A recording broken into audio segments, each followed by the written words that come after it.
ہمیں اس شاگردیت کے عمل میں کیا کرتے جانا ہے؟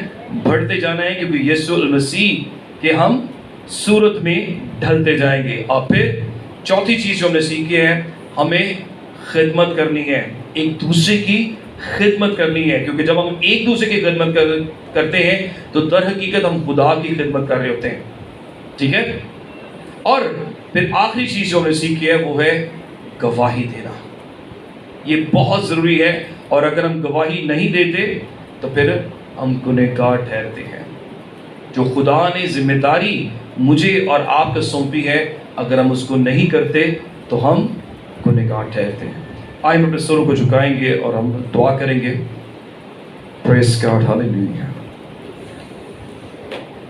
پریز جیسس۔ میرے عزیزو، کچھ دیر کے لیے اپنی زندگیوں پر غور کریں گے۔